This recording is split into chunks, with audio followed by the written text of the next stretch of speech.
you're in the right place. Dr. Chris Wusterhausen has been in your shoes, and he's done the work and can show you how you can turn things around. In this podcast, he'll share his personal stories and advice on how to create the life you want for yourself as a provider and as a business person. You'll learn how to reclaim your life, your time, your energy, and most of all, reclaim the dream you had when you started your journey to become a doctor. Welcome to the Dr. Chris podcast.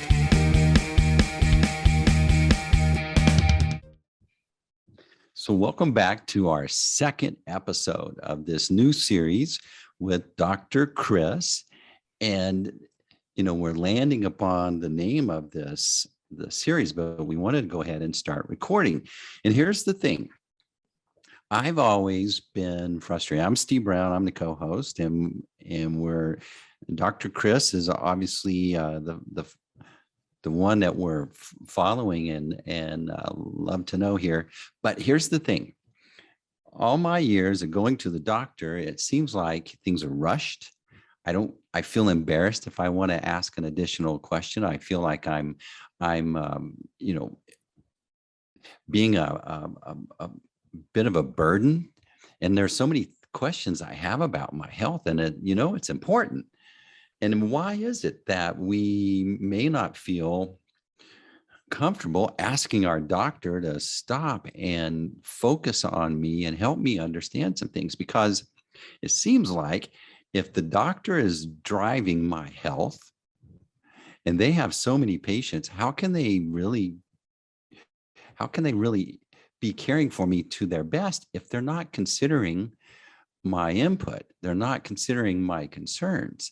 And I just think that the system is frustrating, at least from a patient's point of view. It must really be frustrating from a lot of physicians' point of view. Would you disagree, Dr. Chris? No, I would completely agree with that statement. There's tons of frustrations on both sides of the fence, at least for physicians that have been doing this for a while. I always tell you that what really caused me to change paths in my career was two things: was my own health and realizing that the pace that I was keeping up in my primary care practice, which I still say hats off to those men and women who do that every day. Because it's a really tough gig. Most average primary care physicians have to see 30 to 40 patients a day in order to make a living that they need to make in order to keep the lights on and keep things going. There's also this misperception that these doctors are making tons of money. They're really not, in my humble opinion, for the amount of education that they have put into it. You think about a doctor who goes to college for 4 years and then goes to medical school for 4 years and then goes to residency for a minimum of 3 years with minimal pay.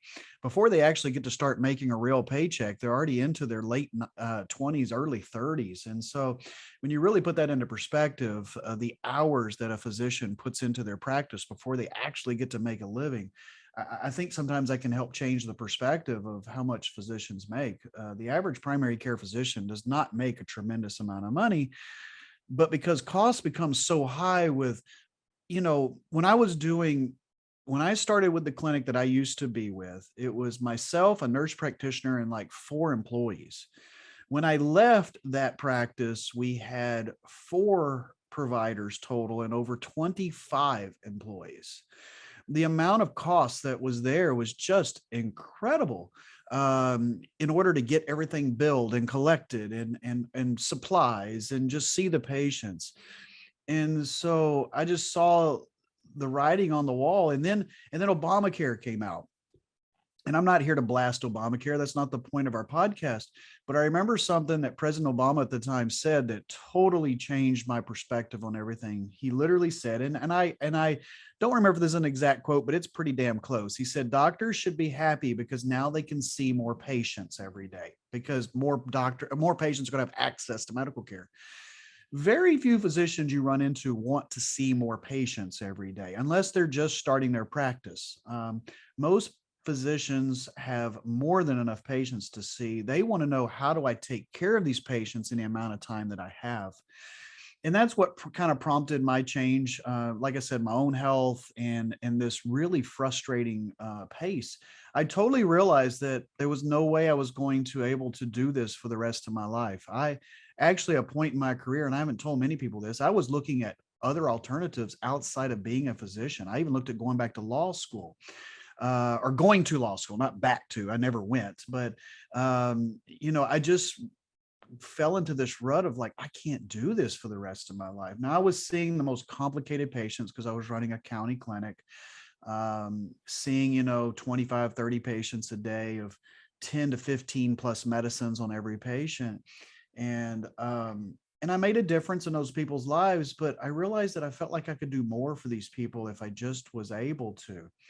So as we've kind of talked about before, some of my mentors that I look so up to, like Dr. Uzi Rice or Dr. Erica Schwartz or Dr. Bill Seeds, docs that have been doing this for a long time. The thing that I hear all the time and I agree with is the system's completely broken. Um, if you're relying if you're 100% relying on your doctor to take care of you, you're probably going to be displeased with that at the end of the day, because this provider has so many things to do. As we talked about, most doctors have 10 to 12 minutes with you after the greetings of, hi, how's it going, Steve? How's the family? And then, okay, let's get into this. 10 to 12 minutes is what they have. And if you actually have some medical issues, I don't know how you can get that done in 10 to 12 minutes. So I always tell my patients, that's why what we do and what physicians who are doing more of this functional medicine model, is what one of the big advantages of it is just time face to face with your provider. Most of my patients are a minimum of visits are a minimum of 30 minutes, and sometimes they're an hour. And if we don't get it solved in an hour, I say, let's come back in 2 weeks and we'll do another 30 minutes or another hour. But the patients have to do their work as well. I can only do so much for my patients. The good news is I'm getting more and more highly educated patients. And I don't mean degrees. I mean like reading up on what's current and what changes can I make? Because as we always talk about, and where we'll go with these podcasts, is many times little small changes in our life make really big returns in a year and a half down the road. This old thought of, and I still hear this sometimes, well, if I've got something wrong with me, I don't want to know it. Well, that is not going to work out well for you. I want to face it head on and try to, halt the problem, because most of the time we can, if we'll just work together. And, I will work for my patients as hard as they'll work for me. And I think that's how I try to tell my patients, you put a lot of effort into it, I'll put a lot of effort into it. You put no effort into it, well, I'll do the best I can with you, but the patient has to be just as invested as the provider. So it's a two-way street. But typically when you get into this type of environment where you're more in a functional medicine model, both people will be bought in. I just think that the folks that are going to be enjoying this podcast, getting a lot out of it, are physicians that want patients who care about their health and want to contribute, want to take ownership in their health, and patients that are really appreciative of a physician that will spend time with them and help them understand how they can do better to show up for their family, to be effective at work, to be more, who just wants to be unhealthy the rest of their life. I hope not many people, but some people are going, there's got to be a better way. I see all these things that I can do, but they're not physicians. And I think I need to lean on a physician, but most of the physicians in my experience aren't that interested in talking about maybe what your diet, other than the standard food pyramid or some junk. Yeah. If I could say something to that first comment about physicians, you have to find a physician that walks the walk, a provider. I'll just say provider. It doesn't even have to be a physician. There's some good NPs out there, PAs. You have to find a provider that walks the walk. And I don't mean this badly, but you've certainly heard my story. But when I woke up at 34 and was 35% body fat and I looked in the mirror and I go, who the hell's going to listen to this guy? I'm in here trying to tell you to eat better when, in their brain, they're going, you need to go eat better. And it was true. I'd let the job get the best of me. And don't get me wrong, as I tell all of my patients, life still gets the best of me at times. We all fall off the wagon at times and don't eat as well as we should, or exercise as hard as we should.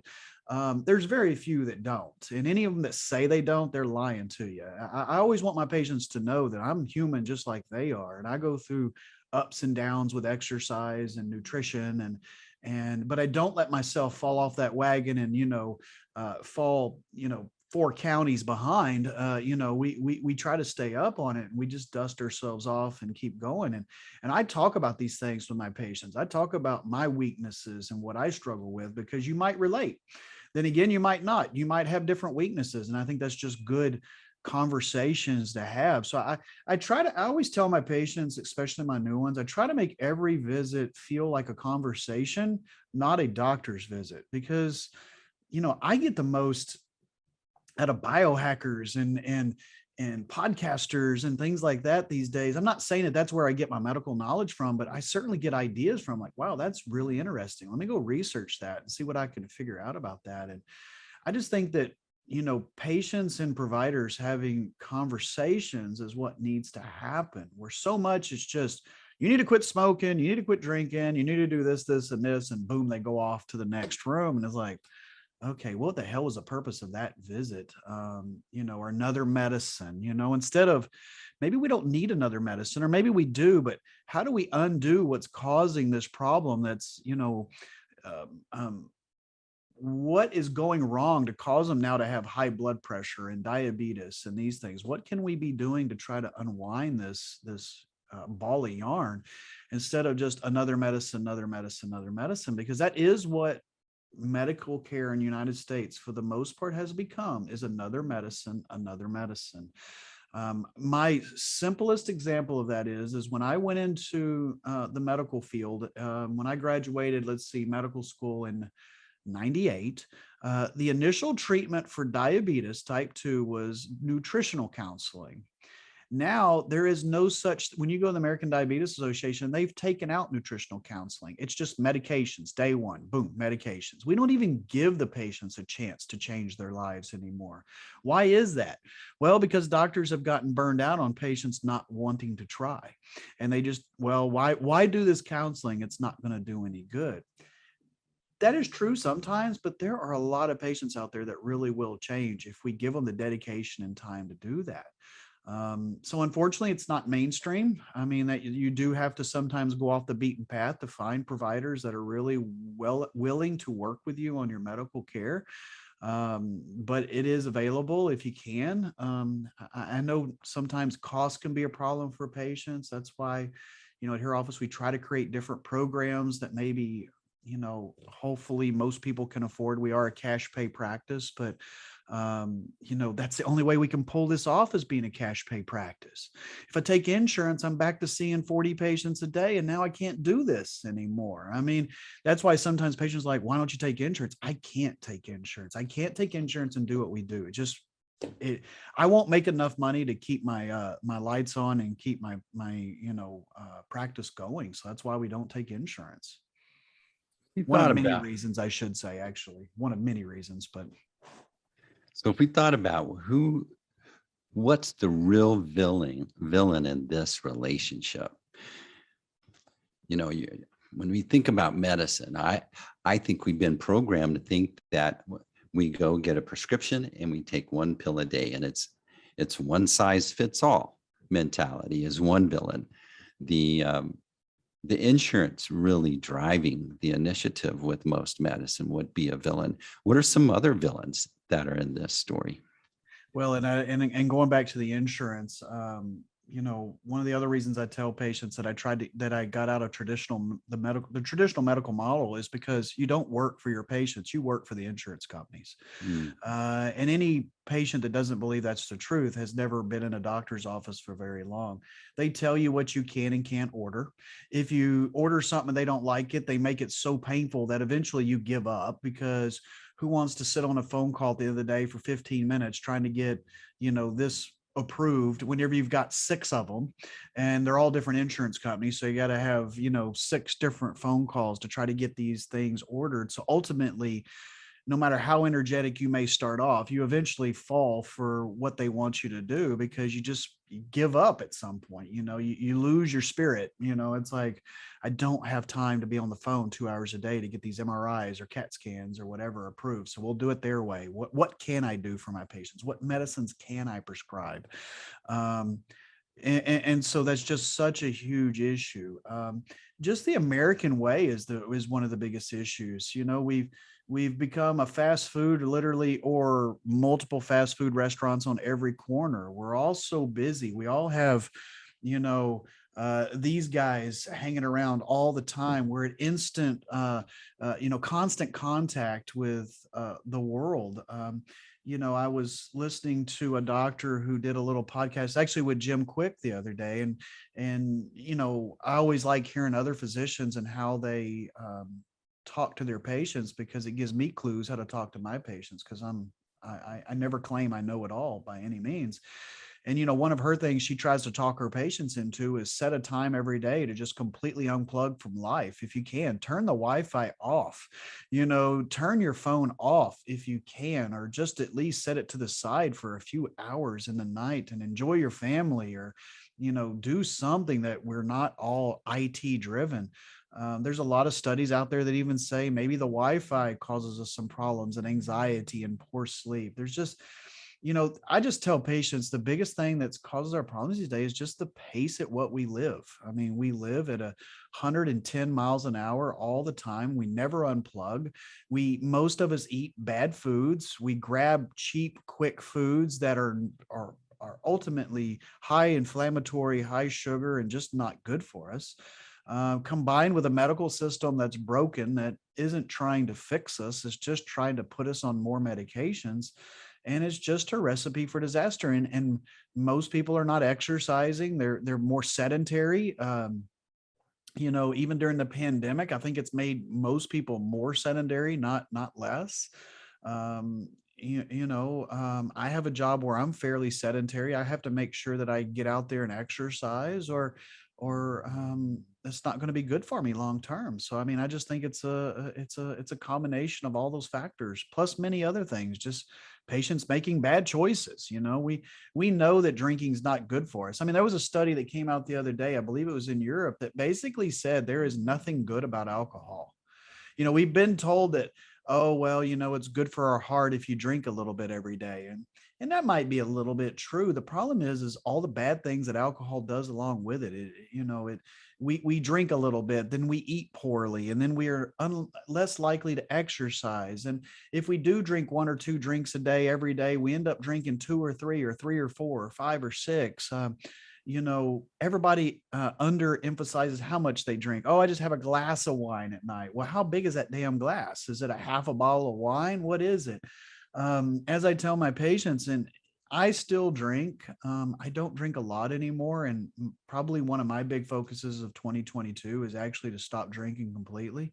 I really only do it socially. And that's really it. And I feel horrible the next day. I just don't physically feel good after I drink. And it's one of my, I don't have an issue with drinking. I'm by no means a heavy drinker. I wonder why I haven't been able to just completely cut it out of my life because I don't see what good it adds. And so these are just different struggles I think that we all have. Yeah, what I like about this relationship with you and these conversations is, as we've talked about it, I've assimilated it, and then I start to apply it, because once you kind of learn the truth about how your cell, the health of your cell is impacted by all these things, then it starts to make even more sense. Then, Steve, you need to consider your health of your heart health. But when we start to talk about cellular medicine, where your energy comes from, what you can do to help that cell be healthy, to fight viruses, all these things, it's totally changed the way that I considered my responsibility with my health. And so I stopped drinking.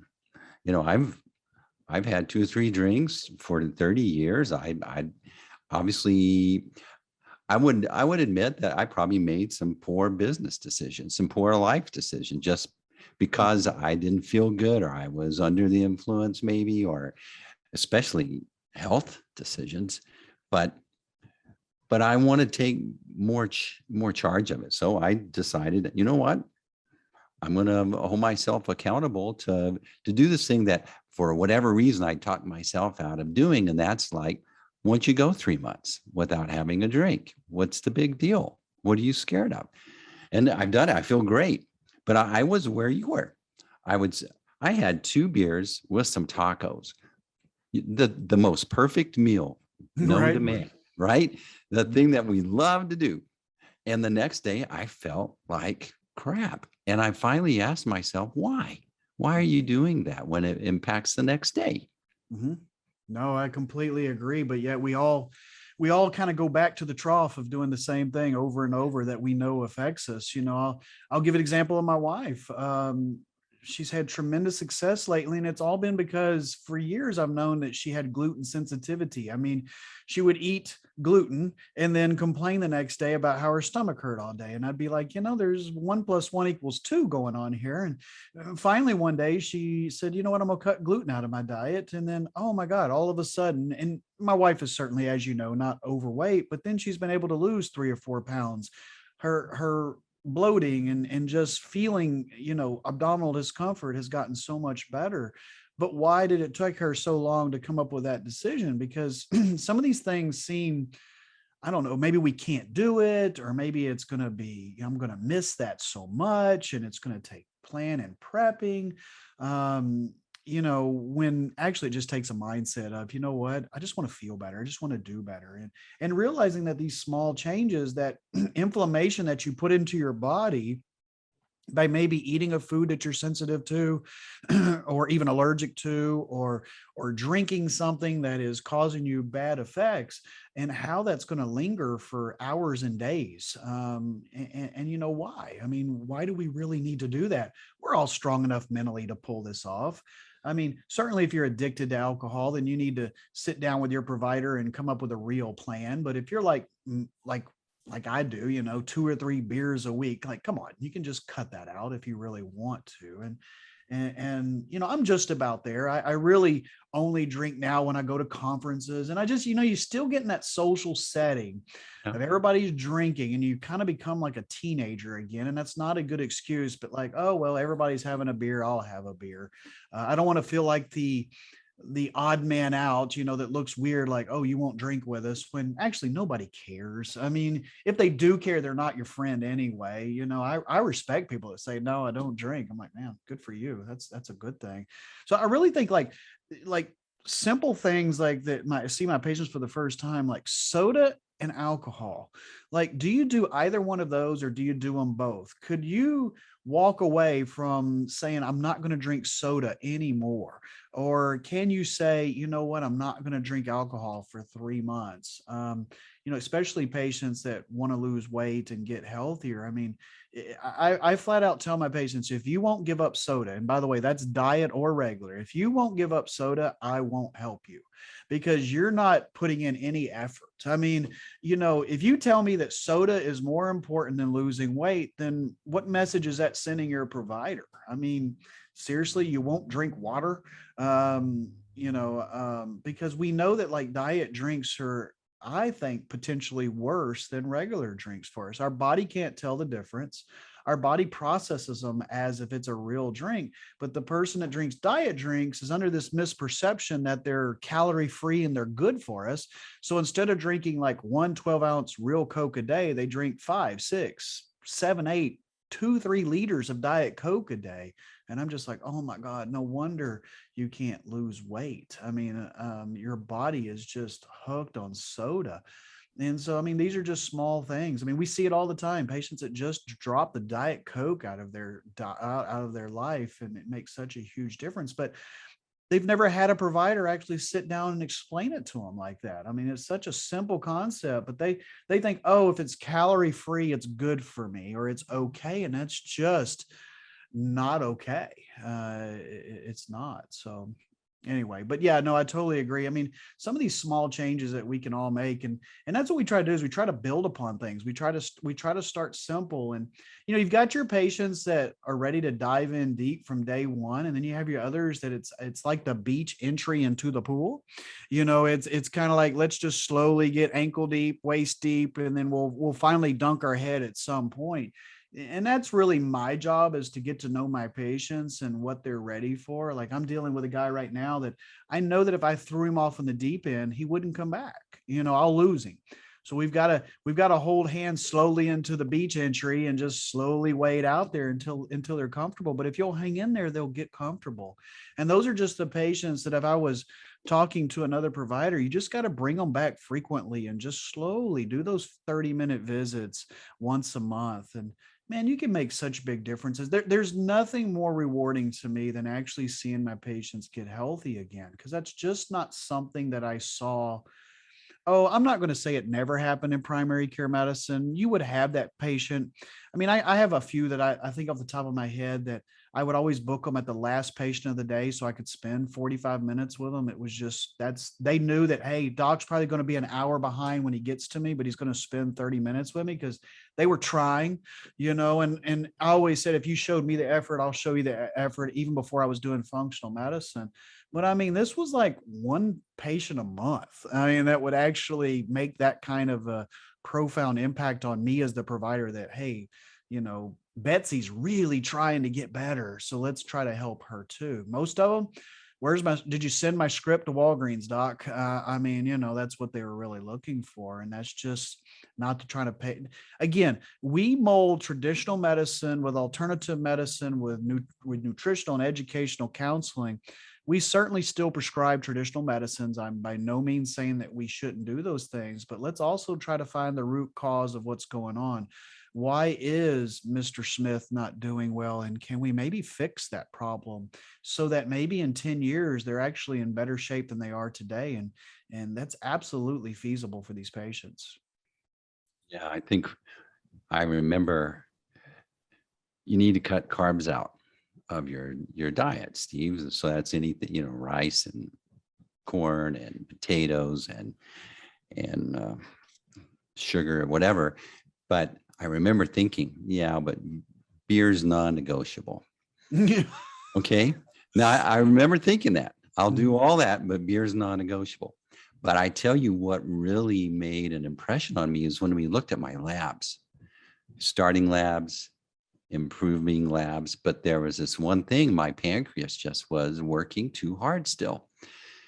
And when I realized that, it was like, why am I hanging on to this beer thing? I switched to the other alcohol, but I was like, why am I fighting this when it's obviously these labs are making sense to me? Right. And that was a big thing for me. But here I had this doctor working with me. We're studying my labs and I'm working against him. That didn't seem congruent to what I was wanting to achieve.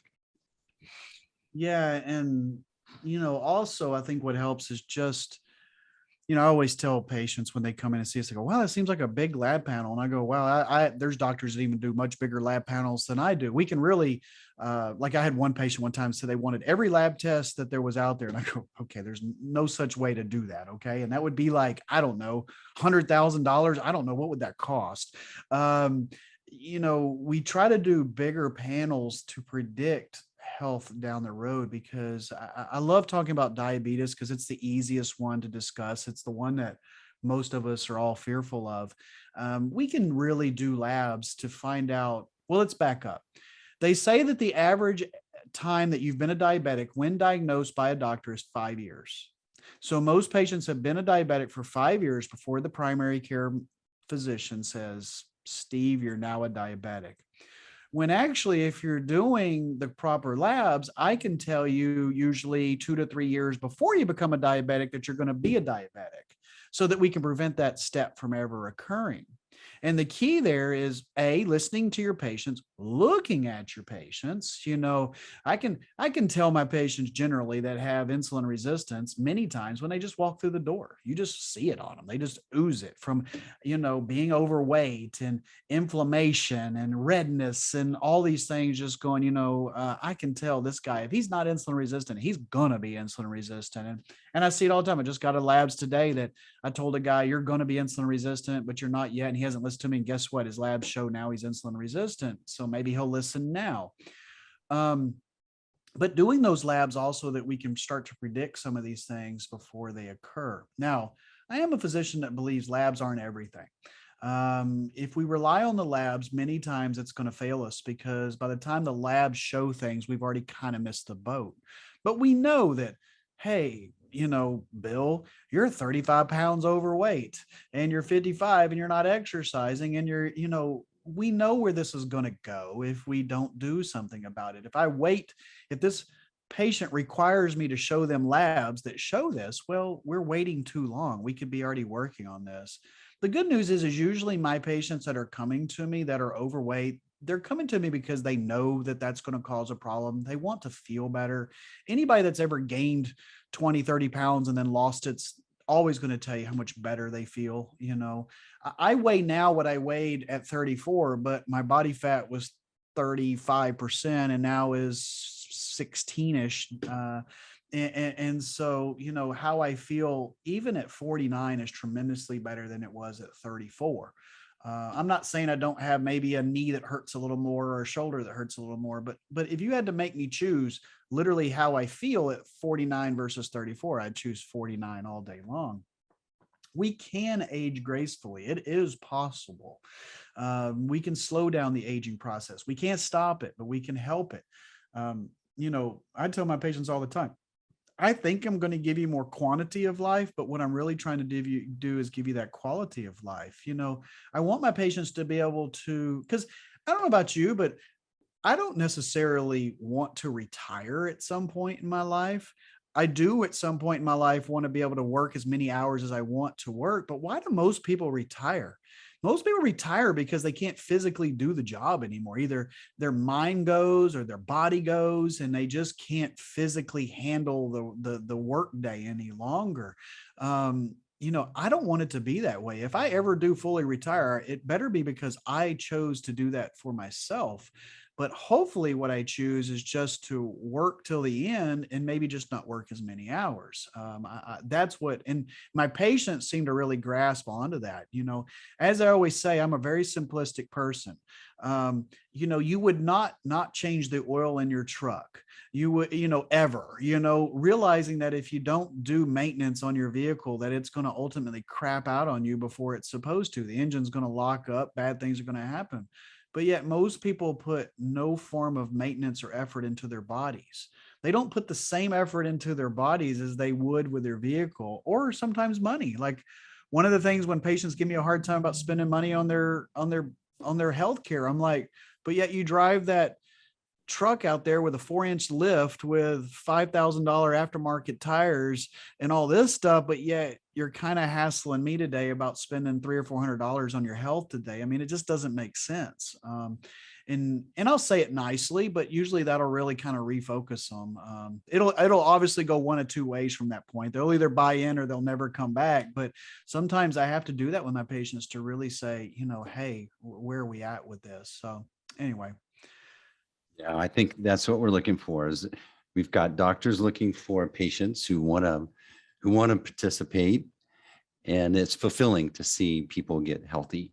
It's fulfilling to see people be more active and satisfied with life. And then there are folks coming at it from my perspective, and I enjoy having a relationship with a physician that takes away the confusion, the many conflicting messages, and helps me have more peace about I'm doing things that are being respectful to my body, which I want to feel better. I want to be more active and effective in my job. I want to show up and be a good leader for my team.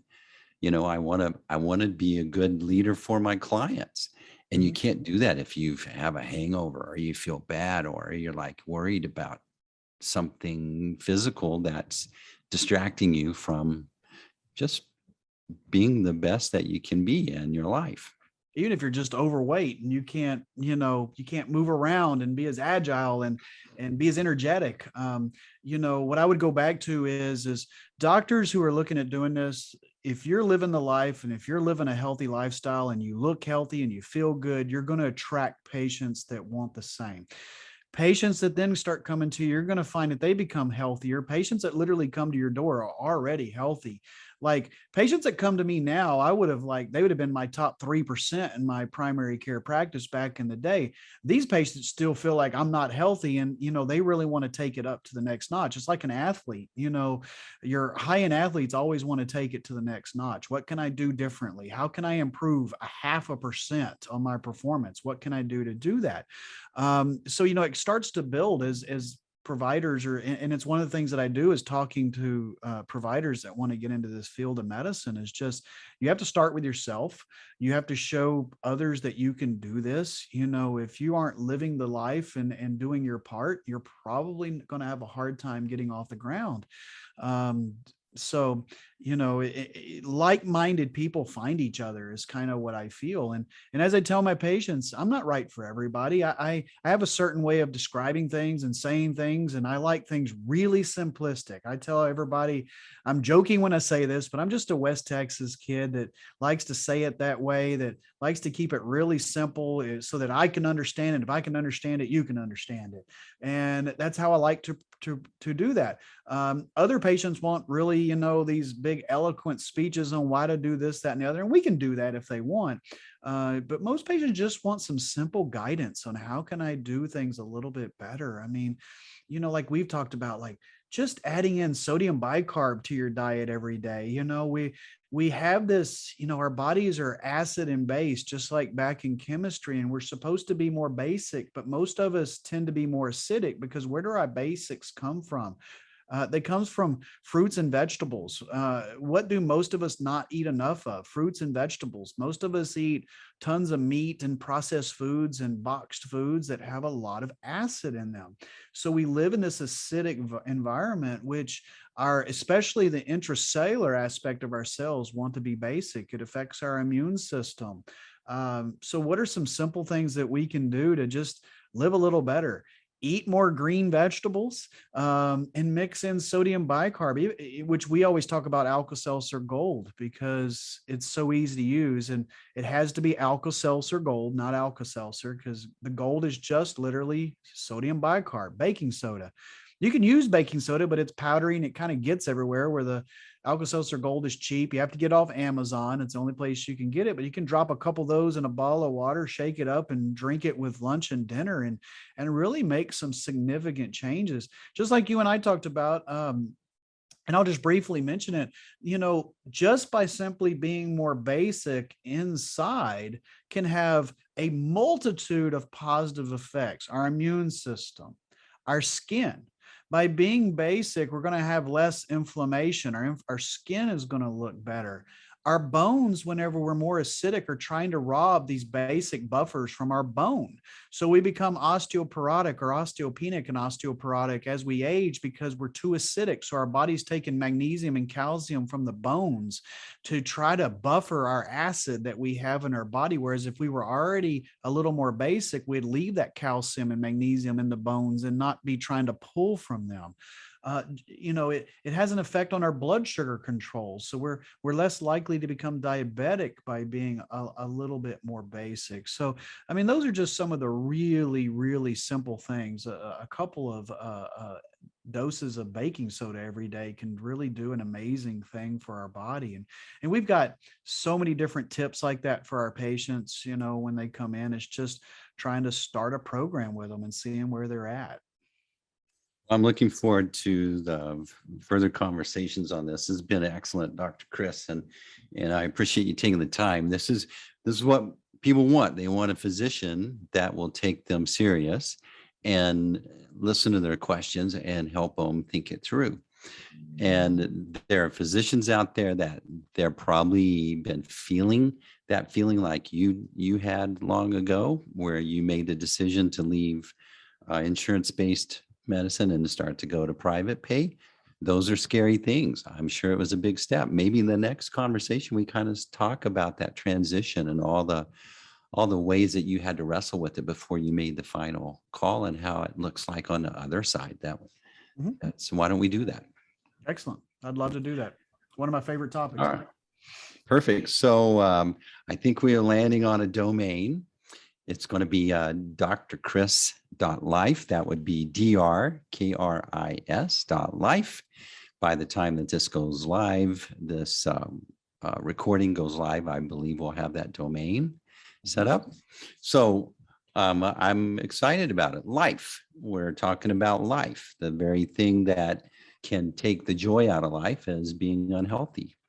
And so why not take some steps, take more control. We don't need permission from the insurance company. We don't need permission from our physicians to start to take more control of our health. We just need a partner like Dr. Kris. Thanks, Steve. I really appreciate it. Yeah. All right.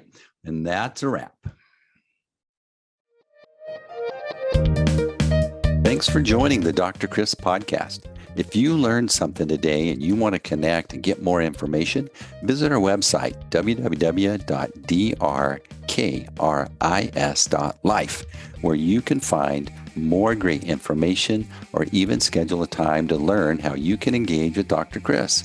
Be sure to follow, like, share, and we'll see you on the next episode of the Dr. Kris podcast.